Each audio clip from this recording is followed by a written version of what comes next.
In the last month, we saw Luxembourg and Ireland net assets fall, European AUM rising to a record high, and China introduced new regulations for the fund industry. GPIF's new fee model also came into play, and they called out managers who weren't taking enough risk. I am Dariush Yazdani. I'm Zoha Ahmed.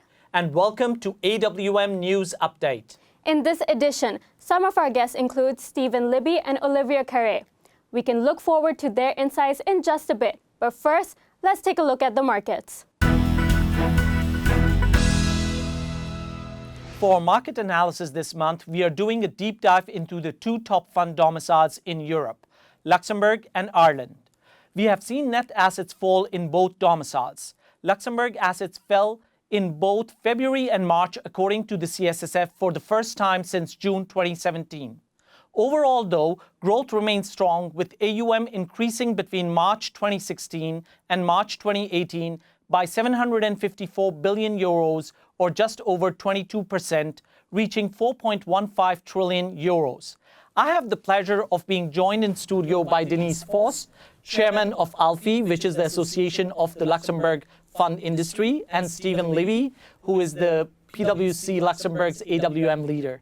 Denise, Stephen, thanks for joining me. Thanks. Let's start with you, Denise. We have seen right now that the numbers, especially in March and February, have stalled for the Luxembourg fund industry. How do you see that?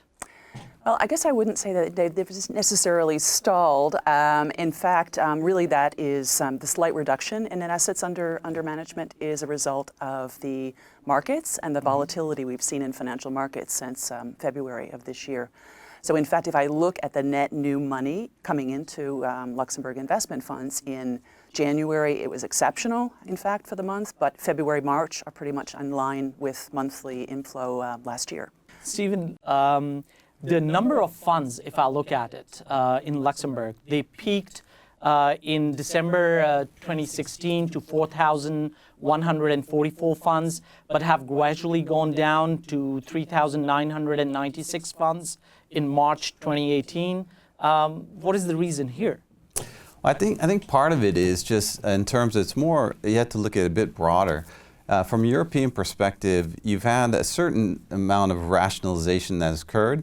A lot of that's due to costs in terms of just the pressure that is on asset managers to relook at their product ranges. So some of that in Luxembourg was within these big fund ranges called umbrella funds. And so we did have some rationalization that occurred there, but we also had investment managers looking at their product ranges across Europe, and actually a lot of them rationalizing into the Luxembourg market, into the ranges that we have within the market. And I think it's also important to say, in fact, not just to be fixated on the number of legal structures, which was the figure that you quoted. It's also the number of investment strategies that are included in these investment legal entities. And that actually, there are some rationalization going on with that, but then there's also actually issuances of new share classes because of new distribution models, new investors. So there's, yes, some rationalization, but it's intelligent and probably needed rationalization. So what do you think, what will be the growth drivers in this year and in the coming years then? Well, the growth drivers will certainly include, I mean, this is nothing new, but it's probably becoming more acute, if you will, demographic changes, so aging of the population and the pressures on the state pension liabilities. But then there are also some positive demographics, I'd say, as well.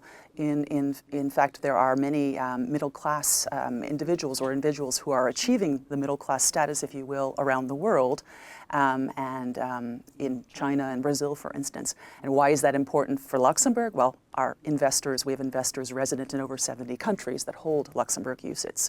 So that's quite attractive for our industry. Probably one of the drivers that we're going to see as well is going to be a lot around responsible investing. There, if you look at the place that Luxembourg plays in terms of this area of investment, it's really significant. We have a significant market share within ESG funds, and really you see in the investment managers that are embracing the ESG approach into many of their products because this is really the investor preferences are going towards that. So we really see, I think, that will continue as well to support the growth within the market. Just looking at Ireland, and I was going through some news coming from there.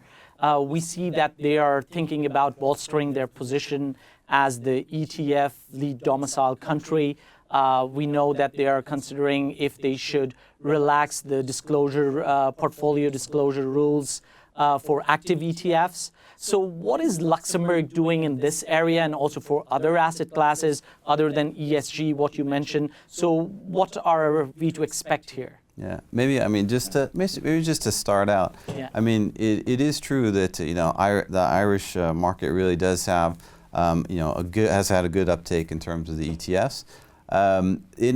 What they're doing, they've looked, I think, at what the Canadians have done in terms of greater transparency for the disclosure of the portfolios, really towards the market makers. So I think that's in general these are moves that are occurring to anticipate a bit probably regulation.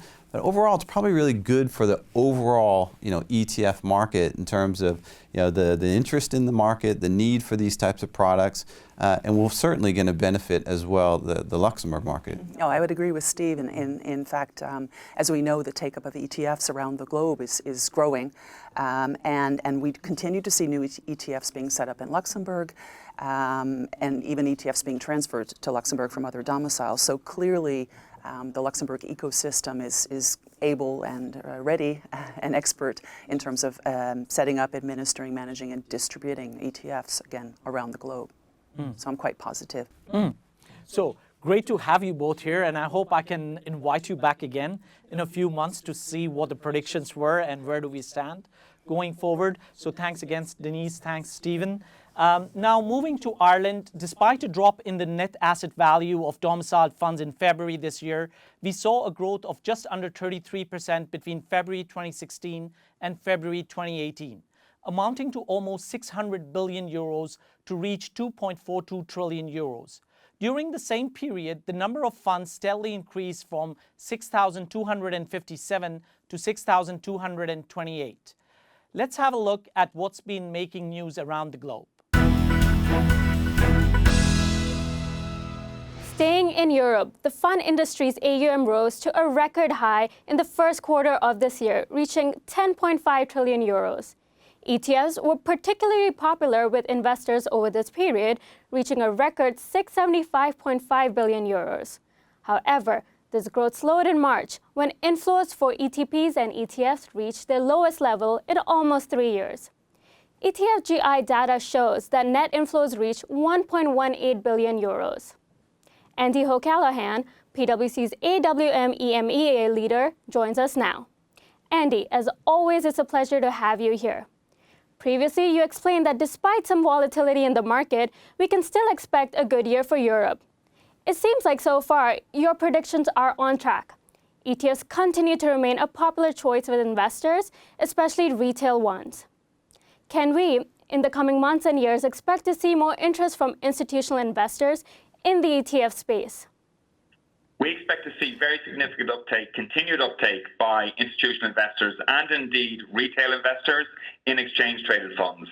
Exchange-traded funds are a very efficient product that provide end returns to the investors across markets, multiple markets across Europe and indeed beyond. What we're seeing is European UCITS ETFs being sold very strongly in Asia and Latin America. So we expect to see that. It really is a great institutional product. Institutional investors know what they're getting. There's transparency and it's a very efficient product, obviously bought and sold on markets around Europe. So yes, we do. We expect to see very significant uptake among institutional investors right around the world. And do you believe that in the long run, active management is dead? No, active management is not dead. Active management is certainly under pressure. It's under margin compression and under fee pressure. But active management ultimately is about providing outcome-based returns to investors, be those outcomes focused on retirement needs, healthcare savings, or shorter-term savings and investment goals. And active management is a great way of doing that. The key for active management is to ensure it's doing it in an efficient and effective manner. And part of that efficiency, longer term, will be the availability of active managed funds in exchange-traded funds. So combining the advantages of active management and ETFs. And we're already speaking to a large number of clients who are looking at that product, and we expect that to be very popular. Thanks, Andy. Staying in the ETF space, Invesco Power Shares recently stated that following the introduction of MiFID II, ETFs were seeing strong demand due to less transparency and pricing concerns, especially from institutional investors. In light of this, Olivier Carré, Head of Global AWM Regulatory Compliance at PwC, is here to discuss some aspects of this area. Olivier, it's great to have you with us. Following this announcement from Invesco, why do you believe ETFs have become more popular, and which types of investors are more likely to begin looking at these products? Well, in order to understand the impact of MiFID II on the ETF market, we need to understand what is the sort of philosophy of distribution overall in Europe beforehand. Before, most of the distribution in Europe was incentivized by indirect so-called trailer fee payments, and these are essentially a trademark of the actively managed funds. The ETFs before, as well as the index funds, by the way, are so thinly margined already that they don't pay trailer fees. So with MiFID II now changing the philosophy of trailer fees, the ban on certain of the service provisions, including discretionary portfolio management, as well as the change in the payment justifications, it means that ETFs and actively managed funds are becoming on or are put on a level playing field on that sense. In terms of investorship, I think it will be a very much more important part of any of the discretionary mandates, given that there's a ban on trailer fees on those mandates, i.e. short and better performing products without trailer fees are becoming then more attractive to those type of investorships. When we look at asset managers, what other impacts will MiFID II's implementation have on them? In general, asset managers are faced with a very large request of information with regards to their products. We see that there's a new definition of what a target market is supposed to be. Target market definition of the investorship and the risk profile of the product is supposed to be delivered to any distributor within European market, i.e. that is true for both the non-European products distributed inside the EU as well as for the EU products. And this sort of target market information is a complex set of data that needs to be channeled through from the manufacturer, so-called in the MiFID terms, to any of the distributors, i.e. the end investors eventually. Also, second challenge for them is the information disclosure around cost and total cost information, in particular on, again, the transaction fees that are, for the time being, pre-MiFID II, not fully yet disclosed to the investor, i.e. they were included in the net performance, but not necessarily in the total expense ratio or ongoing charges ratio as for now. So information and then impact of that information on the investor perception with regards to cost of the product as well as the actual distribution market for the product. Thanks, Olivier. Dariush, let's now move from Europe to China, where the People's Bank has issued new rules designed to cut down risky practices by fund managers. Overall, the rules aim to get rid of loopholes that would have allowed firms to conduct regulatory arbitrage, as well as to cut down leverage and minimize asset price bubbles. Additionally, the new rules will ban non-financial institutions from selling or introducing asset management products, and firms will no longer be allowed a capital pool. Interesting, Zoa. Many asset managers feel that the rules are rather restrictive, and this brings a fair amount of concern to the market. Well, according to the South China Morning Post, some banks have already indicated that they believe these new rules could set off systematic risks in the coming years. But let's move into actives to see what's happening. Staying in Asia-Pacific, last month we reported on Japan's GPIF introducing a performance-linked fee model for its active managers. This new fee model is now in play, and there is concern that underperforming active managers will feel the pressure, and that this move, especially from the world's largest pension fund, will hasten industry consolidation. At the same time, Dariush, GPIF has called out its external active managers for not taking enough risk in their decisions. With the introduction of the new performance-linked fee, I imagine that managers that were not performing will be more incentivized to take more risk in order to reach their target alpha. Exactly, Zoa. We are now joined by Justin Ong to discuss these developments in the APAC markets. Justin, the introduction of new fee models is becoming a more popular trend. Allianz Bernstein, AGI, and Fidelity, to name just a few, have introduced performance or variable fee models in the US and Europe. Is this trend becoming more popular in the APAC markets as well? Darsh, I think this is something which is certainly picking up a lot of interest. Certainly a lot of the clients around here are looking at that and saying, is this a trend that's going to come across from Europe into Asia? Certainly I think we see clients now starting to think about these fee models and whether there's going to be implication on their business. And we see definitely the fact that institutionals are looking at this as an example and say, okay, how do we actually bring this into market? How do we actually apply this to the mandates? I think the key challenge is not the fact that people don't want to do this. I think the question is really around the cost of distribution, and especially in the retail market. When funds come into this space, if you have a model where it's a very low front fee, the ability to market a fund becomes difficult because distributors still want their cut. And in this kind of fee model, the question, therefore, who will distribute the funds? And finally, what moves will asset managers need to make in order to ensure they remain competitive in light of these new models? That's a great question. I think at the end of the day, going back to what we've talked about all the while in AWM Revolution 2025, I think cost and margin pressures will always be there. I think the evolution and the introduction of this kind of new products and pricing models is going to put even more pressure on fund managers.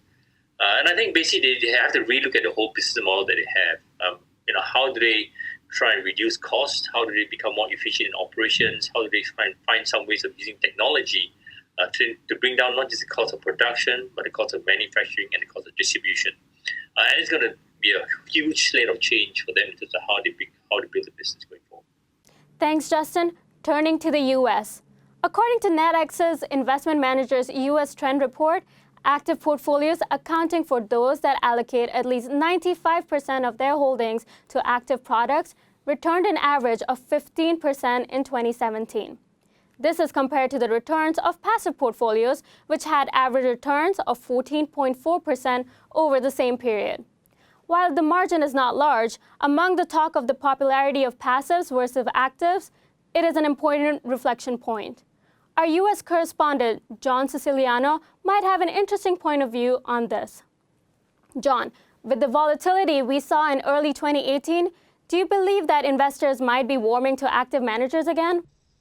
I think that's a great question because we are in a time where there's a great degree of uncertainty, and that, of course, contributes to volatility. We all know that active management performs better in periods of volatility than passive. And furthermore, firms have consciously focused on developing more concentrated active products in order to further differentiate themselves from passive products. As a result, I think we are in a period where you are seeing active products on the rise. With the introduction of new fee models, are we likely to see managers becoming less risk-averse in order to meet their target returns? I think this concept of fulcrum fees, where fees are tied to performance over extended periods of time, meaning 3 years and 5 years, is nothing new. But I do think it enforces more rigor and discipline around investment process and stock selection. And in fact, I would say that it probably causes firms to be more focused on differentiating themselves, which means that they are going to be less benchmark sensitive and more focused on being benchmark agnostic. Thanks, John. Let's move on to alternatives. Recent months saw multiple asset managers in India piling into alternatives, with many increasing their already available options and others filing with the regulator or awaiting approval. Meanwhile, in Malaysia, the pension fund KWAP is looking to increase its alternative allocation. While the fund already allocates 14%, it is in the process of reviewing its asset allocation and may seek to increase this amount as well as to boost returns from abroad. Let's have a look at the latest research reports now. At the very end of last month, Deutsche Bank, in conjunction with Oliver Wyman, released their Global Wealth Managers report. The report mentions the strong results of 2017, but highlights that a possible market downturn will cause problems for many. The leaders will be those that manage to maintain high levels of mandate penetration during a downturn. The report makes some key recommendations for C-suite in order to ensure they are prepared in the coming year. These key competencies should be focused on. Data analytics must be embraced, and the adoption of talent management must become a priority to fill gaps. That's where we are going to leave it for this month. If you have any thoughts on any of the points raised in the episode, please comment below. We would love to hear from you and have a discussion. Our next edition will be in the last week of June before the summer break. And as always, remember to like, subscribe, and click the bell notification if you want to be the first to know when we release new videos. See you next